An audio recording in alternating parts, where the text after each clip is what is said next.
Yes, karibu niweze kukupitisha kuhusiana na tetesi mbalimbali za usajili wa vilabu viwili vya hapa nyumbani Tanzania, miamba wa soka Simba pamoja na wananchi Young Africans. Nitakwenda kukutajia wachezaji wote ambao wanahusishwa kwenda kusajiliwa, lakini pia nitakutajia wachezaji ambao ni deal done, kilichobaki ni kuja kutambulishwa, lakini pia nitakwenda kukujuza kuhusiana na wachezaji wote ambao wanakwenda kuachwa ndani ya kikosi cha Simba pamoja na Young Africa.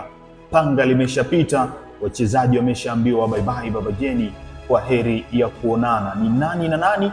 Majina yao ninayo hapa. Kikubwa ili usipitwe na yote yanayohusu michezo pamoja na usajili pamoja na utambulisho wa wachezaji wapya, basi cha msingi unachopaswa ukifanya ni kubonyeza subscribe chini ya video hii, kisha bonyeza alama ya kengele, utakuwa wa kwanza kuzipokea taarifa zote zenye ukweli na uhakika kuhusiana na usajili wa wachezaji ndani ya vilabu vya hapa nyumbani Tanzania. Sasa mimi nitaanza na upande wa wekundu wa Msimbazi wa Ralunyas Simba Sports.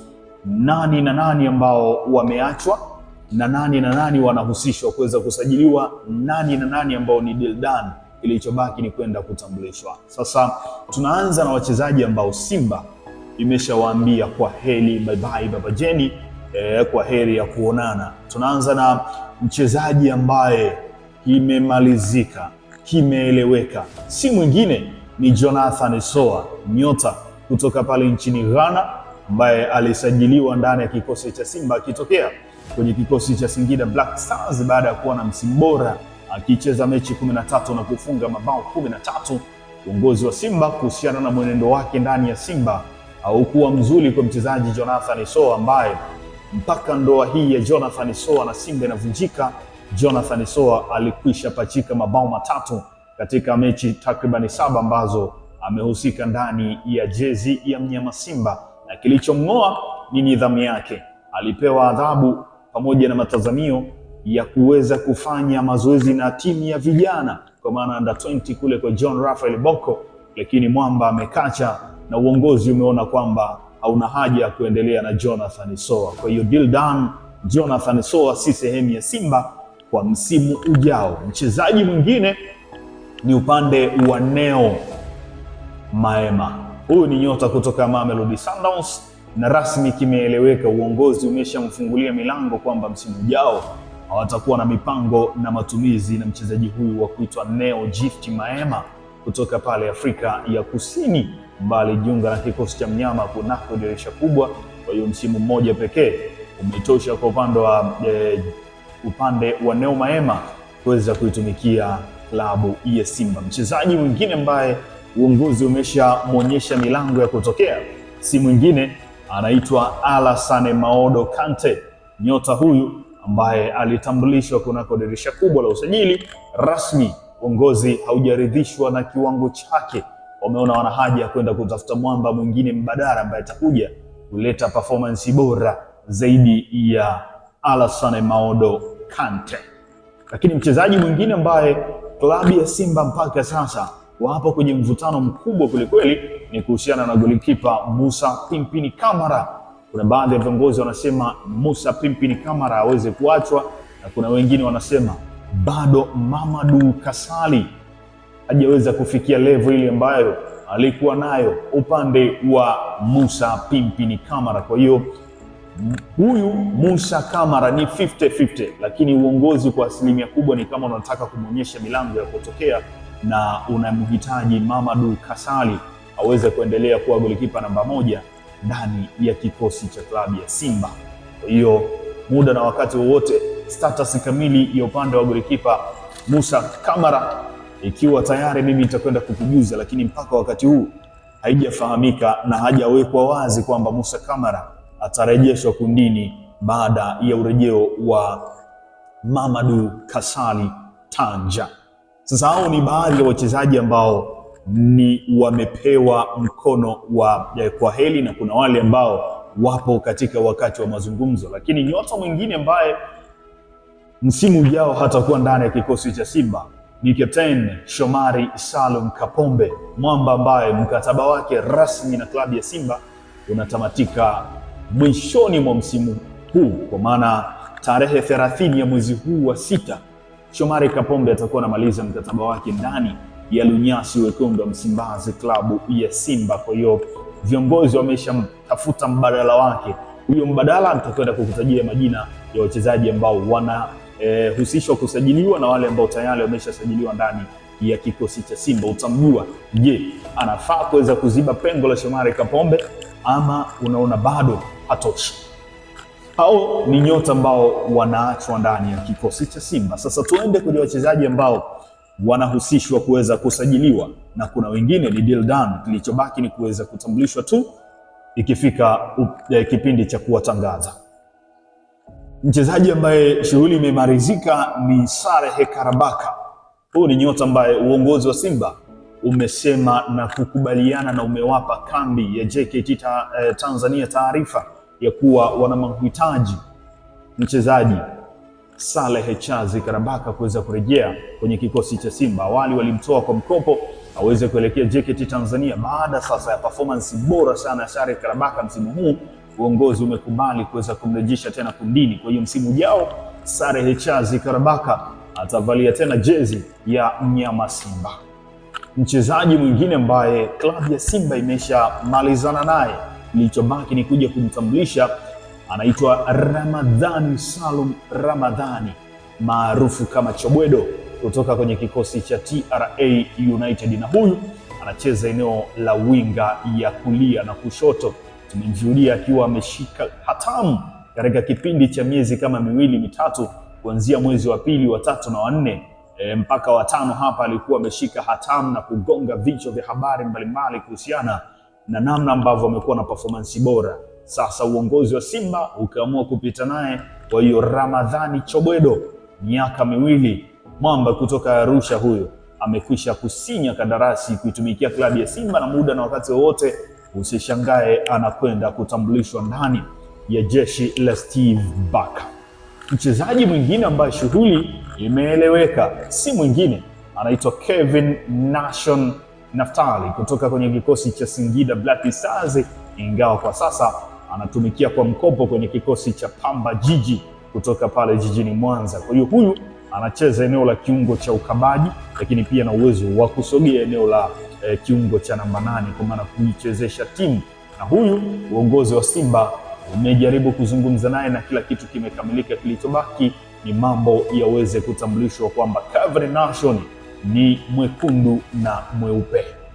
Lakini pia yuko mchezaji mwingine ambaye klabu ya Simba shughuli imeeleweka, si mwingine ni Selemani Mwalimu. Uongozi wa Simba umekubali kumnunua moja kwa moja kutoka kwenye kikosi cha Wydad Athletic Club ya pale nchini Morocco kwa mkataba wa moja kwa moja. Ikumbuke kwa hivi sasa mchezaji Selemani Mwalimu anatumikia kwa mkopo akitokea kunako kikosi cha Wydad. Kwa hiyo kwa sasa viongozi wamekaa naye na wamezungumza namna ya kuweza kumsaini moja kwa moja aendelee kuongoza eneo la ushambuliaji, kwani Simba wanakwenda kuachana na Jonathan Soa, lakini wataingia sokoni kumsajili mshambuliaji mwingine ambaye atakuwa mbadala wa Jonathan Soa. Lakini mchezaji mwingine anaitwa Bakari Msimu. Huyu ni nyota ambaye anacheza eneo la kiungo cha ushambuliaji ndani ya kikosi cha Coastal Union, na tayari uongozi wa Simba umefanya mazungumzo kuona ni namna gani anakwenda kuongeza nguvu katika kikosi cha klabu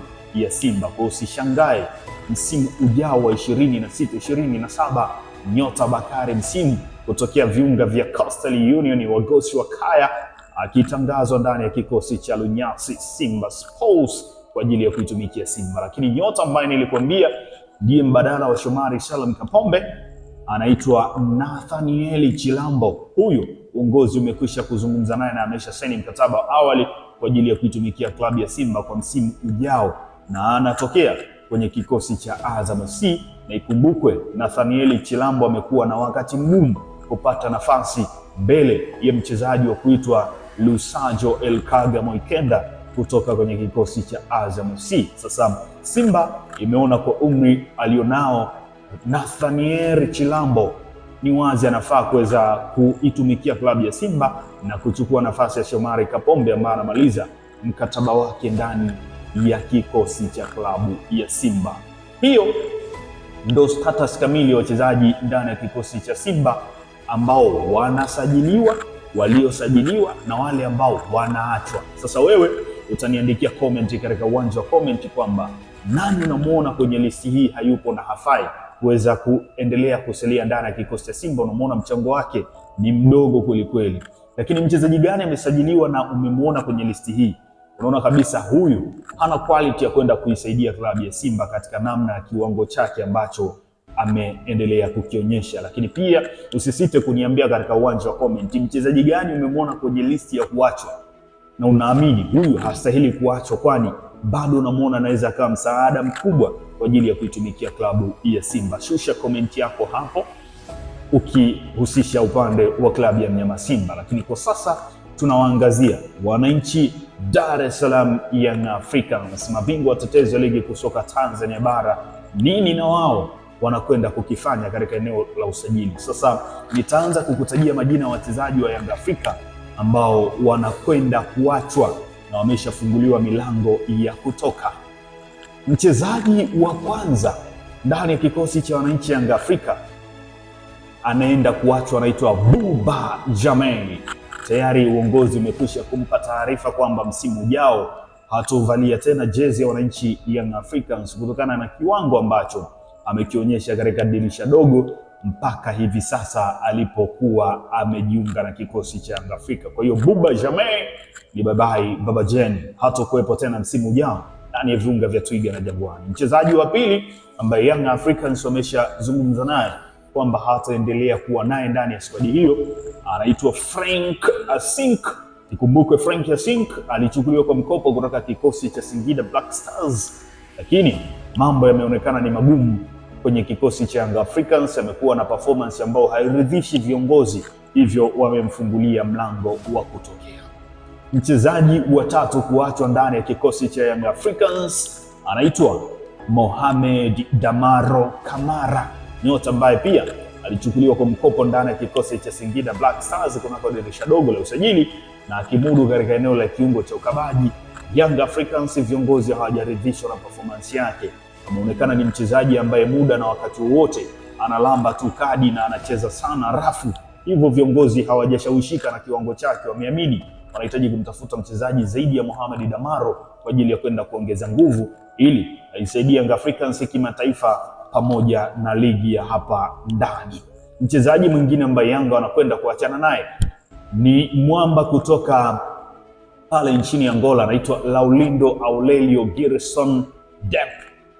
Anacheza katika eneo la ushambuliaji. Bado viongozi wameona kwamba wanahitaji top quality zaidi ya Dep katika eneo la ushambuliaji. Licha ya kwamba alianza vizuri, lakini imeonekana mwendelezo wa Dep umekuwa ni changamoto. Kwa hiyo msimu ujao usitarajie kama Dep atakuwa ndani ya viunga vya Twiga na Jangwani. Lakini mchezaji mwingine ambaye Young Africans wanaachana naye rasmi anaitwa Celestine Ekwa. Huyu ni nyota ambaye alitolewa kwa mkopo kwenda kikosi cha JS Kabylie ya pale nchini Algeria, lakini kiwango chake hakijashawishi mabosi wa Young Africans kuona ni namna gani anaweza karejea kwenye kikosi hicho. Hivyo rasmi upande wa JS Kabylie wamesema hawatoendelea naye kutokana na kiwango chake kuwa cha kawaida. Hivyo Young Africans pia wamesema wanaachana naye na ameshapewa taarifa ya kutafuta timu nyingine kwa ajili ya msimu ujao. Huyo ni Celestine Ekwa, aliitwa Dudu Washa, lakini mambo yameonekana ni magumu ndani ya kikosi cha Young Africans. Mchezaji mwingine anaitwa Musa Bala Conte, naye alitolewa kwa mkopo kuelekea pale nchini Morocco kwa mwalimu Fadlu Davis kwenye kikosi cha Raja Casablanca. Mambo yameonekana ni magumu na rasmi ndani ya kikosi cha Young Africans wamempa taarifa kwamba hawatakuwa naye kwa msimu ujao, kwa maana wanavunja mkataba wake na Musa Bala Conte. Mchezaji mwingine ambaye Young Africans wanaachana naye na wameshampa taarifa anaitwa Mohamed Doumbia.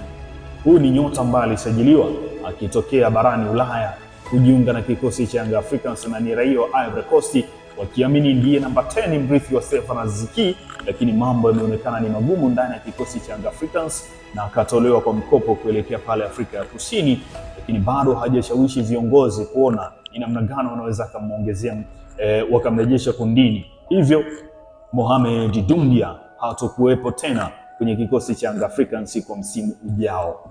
Na mchezaji mwingine ambaye alikuwa ametolewa kwa mkopo na watu wengi walikuwa hawajui na ameshaachwa rasmi kwa sasa, ameshapewa taarifa rasmi kwamba hatakuwa sehemu ya project ya msimu ujao katika kikosi cha Young Africans, anaitwa Jonathan Ikanga Lombo, wanamuita Ikanga Speed. Huyu ni nyota ambaye hatakuwa kwenye kikosi cha Young Africans kwa msimu ujao, na rasmi Yanga wameshampa taarifa kwamba si sehemu ya mahitaji ya kikosi cha Yanga kwa msimu ujao. Lakini pia wachezaji ambao tayari Yanga imeshazungumza nao na mambo yako vizuri na huenda wakatambulishwa muda na wakati wowote ndani ya kikosi cha Yanga ni wachezaji wawili pekee mpaka sasa.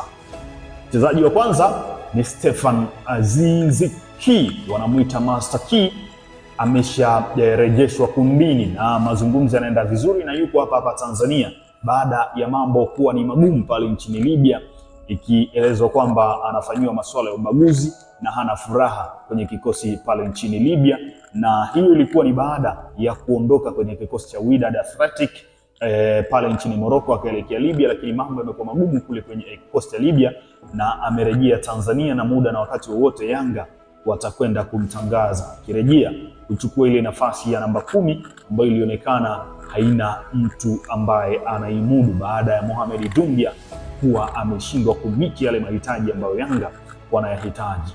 Na mchezaji wa pili ambaye Yanga shughuli imekamilika ni upande wa Idi Selemani Nado kutoka kwenye kikosi cha Azam FC. Huyu ni mchezaji mwingine ambaye uongozi wa Young Africans umeshafanya attempt za kumpata, na yeye mwenyewe Idi Selemani Nado ameshasema yes, amegonga yes kwa ajili ya kuitumikia Young Africans. Na Idi Nado amekuwa na msimu bora sana msimu huu akiwa ameshapachika mabao 7 mpaka wakati huu na assist 3 kwenye miguu yake, akihusika kwenye mabao 10 ndani ya kikosi cha Azam FC. Hao ni wachezaji wawili pekee ambao Yanga mpaka hivi sasa imeshafanya mazungumzo ya kuweza kuwaweka kundini kwa ajili ya msimu wa 26-27. Niambie wewe pia katika uwanja wa comment, mchezaji gani hapa unamuona yupo kwenye listi ya kuachwa na unaamini angepewa muda wa kuendelea kutumikia kikosi cha Yanga, huenda angekuwa sehemu ya msaada ya kuisaidia Young Africans kimataifa pamoja na ligi ya ndani. Lakini pia mchezaji gani unamuona hayupo kwenye listi hii na unaamini hastahili kuendelea kusalia ndani ya viunga vya Twiga na Jangwani? Unamuona mchango wake umekuwa ni mdogo kweli kweli, kwani hatoshi kuvaa jezi ya kikosi cha Yanga? Niandikie hapa maoni yako. Lakini mchezaji gani unamuona hapa amehusishwa katika eneo la usajili na unamuona kabisa huyu hawezi kuwapeleka Young Africans kwenye nchi ya ahadi? Lakini usiache kuniambia pia nani ni mchezaji unayemuona akisajiliwa ndani ya Yanga atakwenda kuongeza nguvu na unaiona Yanga ambayo itakwenda kuonyesha ubora mkubwa zaidi ya huu ambao tunaushuhudia ndani ya kikosi cha Yanga kwa msimu huu. Shusha maoni yako hapo, lakini nikwambie tu Young Africans mpaka sasa inao majina ya makocha watano top barani Afrika ambayo imeattempt kuweza kuwapata ili iweze kuwapa kibarua cha kuiongoza klabu ya Yanga kwa msimu ujao. Na ifahamike wazi, Patrick Mabedi pamoja na upande wa Abdihamdi Mwalimu, hawa ni makocha ambao wamearifiwa kwamba hawawezi kuwa makocha wakuu ndani ya Yanga kwa msimu ujao, bali wapo katika eneo la kwenda kusaidia kuwa kocha msaidizi kwa msimu ujao. Kwa hiyo maridhiano ni hao, sije ukahisi labda Yanga itakuwa na kocha mkuu kati ya hawa, kwa maana Patrick Mabedi ama Abdihamdi Mwalimu, ila Yanga kwa sasa ipo kwenye mchakato wa kutafuta kocha mpya mkuu kwa ajili ya kuja kuongeza nguvu katika eneo la bench la ufundi, ambapo pia ataisaidia Yanga kuweza kuachieve malengo ya 26-27 ikiwemo kuchukua tena ligi kuu pamoja na kwenda kimataifa kufanya vizuri, ikiwemo kufika robo finali na hatua ya nusu finali, ambayo ndio malengo mama ya msimu ujao upande wa kikosi cha Young Africans. Niambie wewe pia unafikiri ni kocha gani atakuwa anafaa kuchukua viatu vilivyoachwa na kocha Pedro Gonçalves ndani ya kikosi cha Young Africans. Hiyo ndio mustakabali mzima wa tetesi za usajili kwenye upande wa Simba pamoja na Young Africa. nimeweza kukupitisha hapo majina mbalimbali ya wachezaji ambao wanahusishwa kuachwa na wale ambao tayari wameshapewa mkono wa kwaheri na wale ambao wanahusishwa kusajiliwa. Nimekupitisha hapo kwa ukubwa zaidi, lakini pia nitakuja kukujuza profile ya mchezaji mmoja mmoja ambao wanatambulishwa ndani ya kikosi cha Simba pamoja na Young Africans. Utakwenda kujua, je, huyu aliyetambulishwa ni chuma? Je, Simba au Yanga wamelamba dume ama la? Kikubwa ili usipitwe na haya yote, unachopaswa ni kuweza kusubscribe channel hii na kubonyeza alama ya kengele uwe wa kwanza kupokea update zote za usajili pamoja na utambulisho.